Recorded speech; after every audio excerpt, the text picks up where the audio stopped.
With iOS 15, Async Await is here. But how do you convert completion handler type of functions into Async Await? Well, in this tutorial, I'm just going to show you just that. I'm Alex from Rebeloper.com, and if you do want to learn how to migrate completion to Async Await, just hit that like button because it helps with the YouTube algorithm. Open up Xcode and let's dive in. Async Await is super awesome and it's available as of iOS 15. But before that, we only had completion handlers. So all of those APIs that are built upon completion handlers, how can you handle them with Async Await? Well, today I'm going to show you how to migrate your code from completion handlers to Async Await. But before we dive into this, let me just remind you about Dev Factory. It is at rebeloper.com/mentoring, where you can meet me on a one-on-one Zoom call, 1 hour of SwiftUI or your bug fixes, whatever you'd like. Go ahead and check out rebeloper.com/mentoring.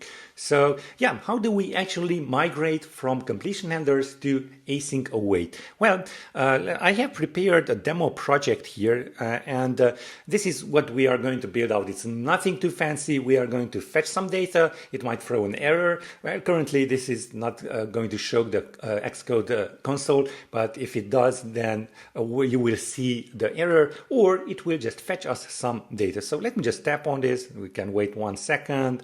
And yeah, in these cases, it's also checking, fetching some errors, like it's just returning errors. Sorry about that. And here we go. We have Alex as the data fetched. Now we are going to build this out with completion handlers, and then I'm going to refactor this. I'm not just refactoring, I'm going to just migrate to Async Await. So let's just go into our Xcode beta. Now you want to have installed Xcode beta, so it should be version 13 or some beta version of beta 13. Okay, so here we go. We have a simple new Xcode project, and usually you want to separate layers of concerns. Now here on the content view, we have our view, then we should have a view model, and then an API manager, API handler, and which would just go and communicate with the server.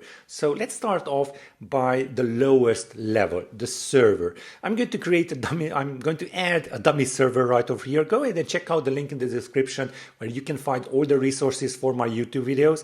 And there you will find a server.swift file. By the way, to check out which one which video you want to search the resources for, it has the publishing date right over there and the title of the video. So I'm just going to drag in the server file right over here. And what this does is actually really simple. It's just getting some data.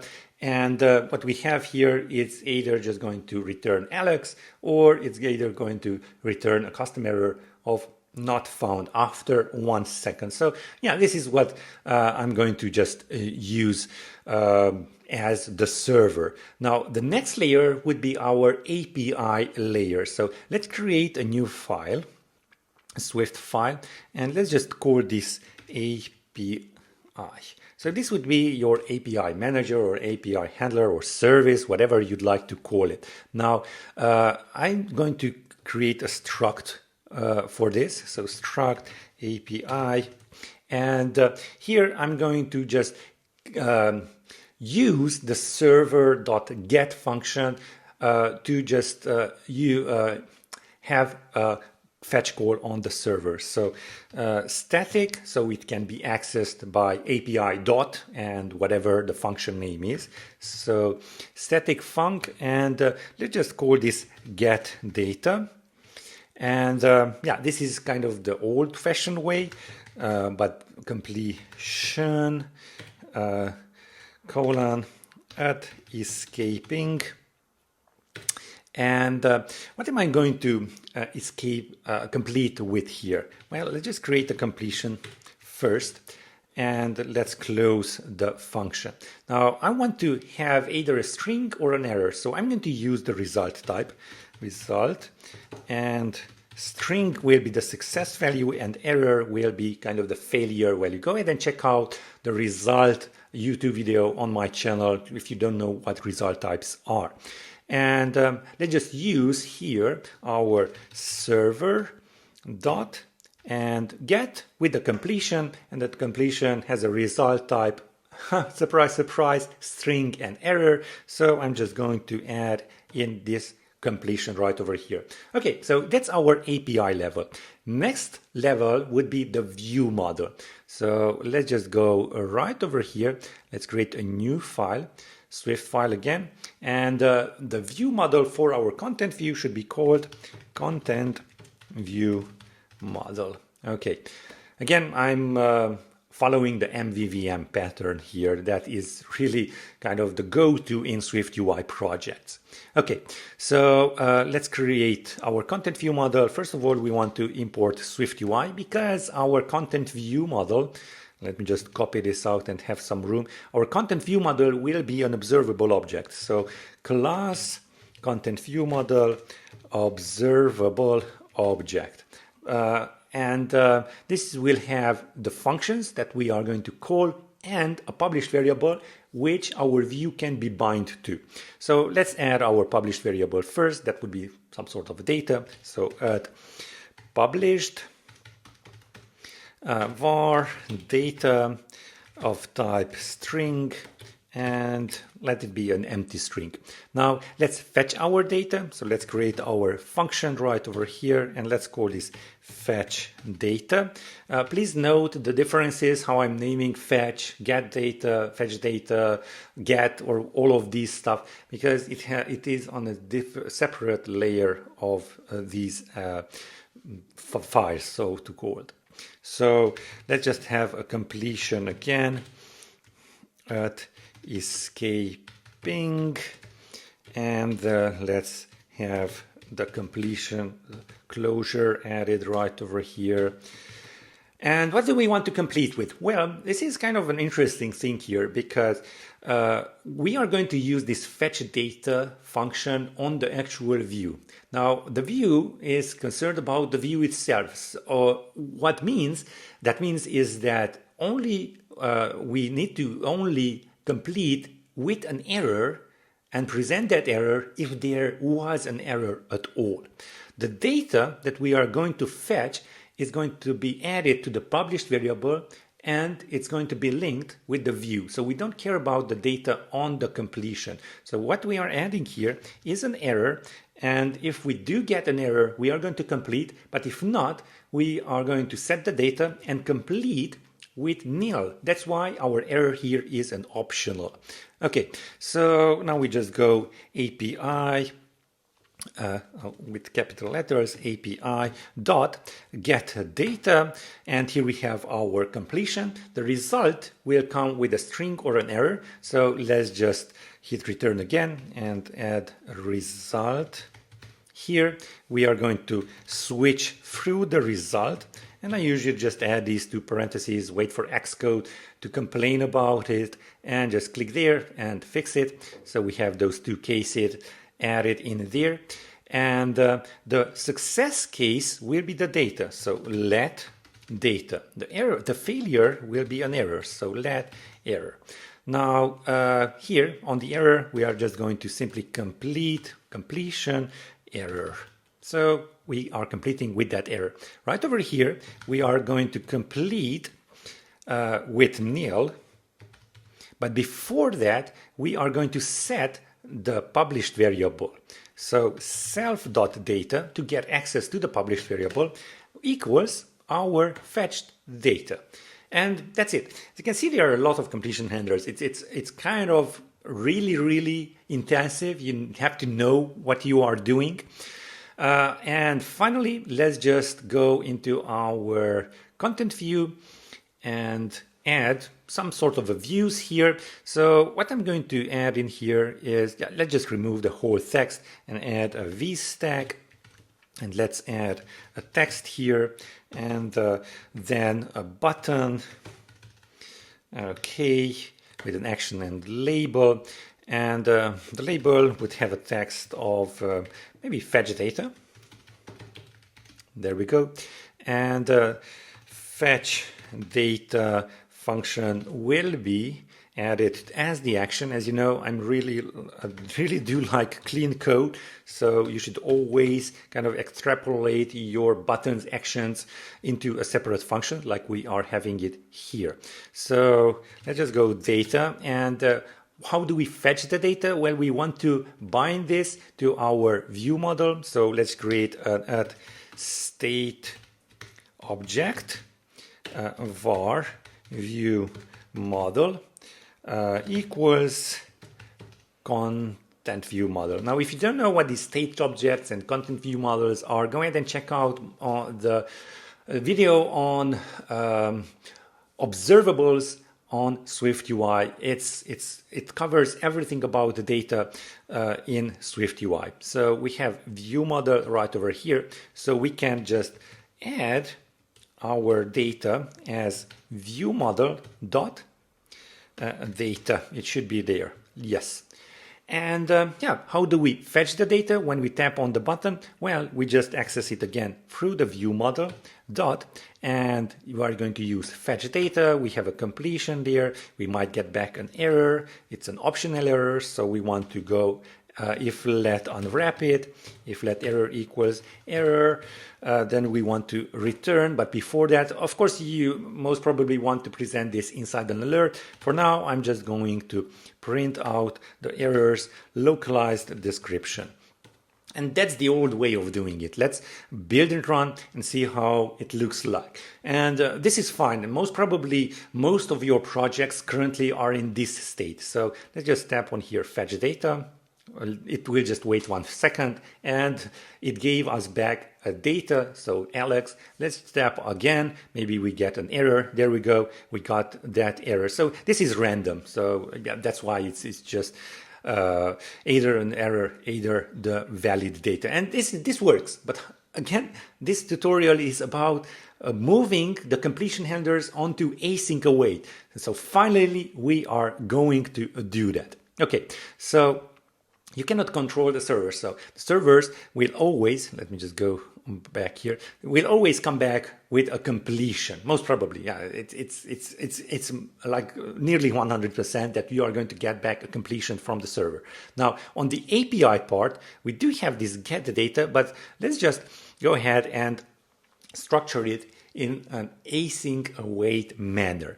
And this is where the magic comes in. So let's just create a new static function. And I'm going to call it get data. So the same thing. And I'm not going to add a completion handler. Instead, I'm going to add in async await. Wait. There we go. So this is an asynchronous function that is going to wait. And we are going to get back a string. Yay! Now, how much nicer is that? So, and you will see this later on when I'm going to use this function. So how do we actually going to convert our server get into async await functions? Well, we are going to use the with checked throwing continuation. So yeah, let me just try this out. This is kind of the magic here. Try await with checked throwing continuation. You may also use with checked continuation, but because these functions are also throwing, sorry, and not async await, async throws, because these functions might throw. So this one, with checked throwing continuation. Now let's just hit return again, and here we have our continuation.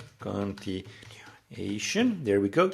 And what we want to do now is just use the server dot get, and we have this completion. Okay, we just hit return again. We get a result here, and we will just go through it with a switch result. And again, let us be lazy and just wait for Xcode to complain about this. And let's just add this here. What's going on here? Oh, yeah, it's available on iOS 15 only. So what we want to do before we move on, we want to check the deployment is iOS 15 actually. So yeah, now we can just go back, and those errors should go away soon. Okay, so right over here, we are going to have data, let data, and on the failure, we are going to have let error. Okay, so how do we continue? And this should be a small c continuation. We should continue continuation dot resume throwing our error.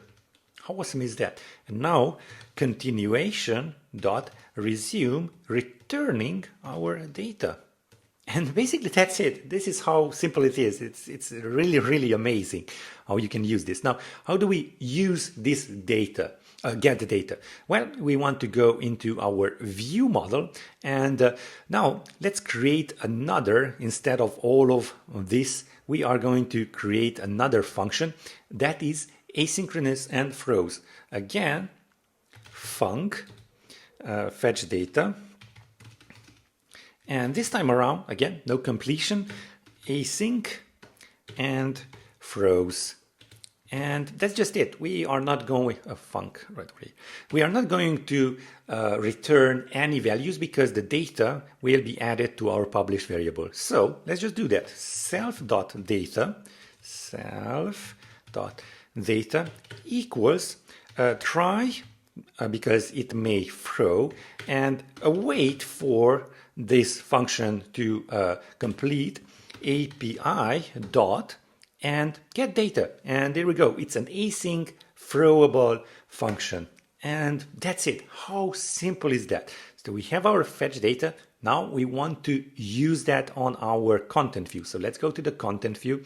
And instead of all of this again, we want to go ahead and use our view model dot, and not fetch data asynchronously. Now it says async fetch data used in a context that does not support concurrency.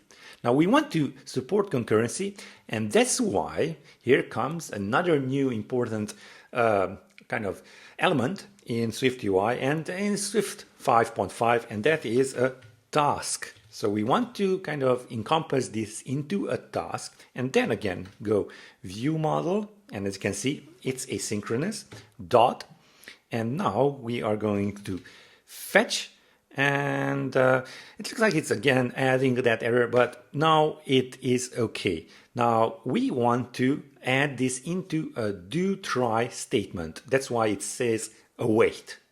And most probably the other error was because of this also. So instead of just going view model fetch data, we are going to add this into a do catch statement, because here is the place where we want to catch the errors and maybe just show them in alert. So do catch statement, and we are going to throw, but we want to await for our view model dot fetch data. Okay, there we go. Now it's okay. It doesn't have that error. Okay, so it's fetching the data. For the catch pattern, we are fine with the default errors. So we are just going to print out our errors localized description, and that's it. So this is how easy it is. Now I'm just going to build and run, and we will see some errors. So maybe I believe it's the purple triangle that we are going to get. So fetch data, okay, and it says publishing changes from background threads, it's not allowed. Make sure to publish values from the main thread. Okay, via operators like receive on model updates. Now we are updating our data right over here on the content view model, right here, when we are adding, waiting for getting the data and adding it to the data published variable.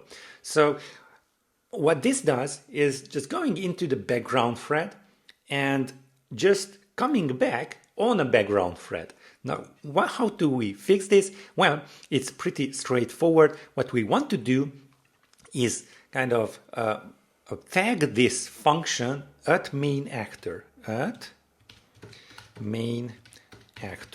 Okay, and now we can just go ahead, and this will behave as it as if it were on the main thread, but actually it's on the background thread. So there we go, fetching data.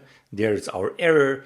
Of course, it's random. And there's our result of a string. Now, this is how simple it is to just convert completion type of models or just way of fetching data into the newest async await. And of course, we also handled all of the errors. It's much, much simpler. Take a look at the code. Go ahead and check out this video again. Its async await is super, super awesome. Now, if you do like how I teach all of this stuff, go ahead and check out rebeloper.com/mentoring. It's called that factory because you will meet me on a one-on-one Zoom call, 60 minutes of SwiftUI, debugging, bug fixing, or just learning Swift stuff with me. Now, if you do like it, go ahead and check it out. Again, it's rebeloper.com/mentoring.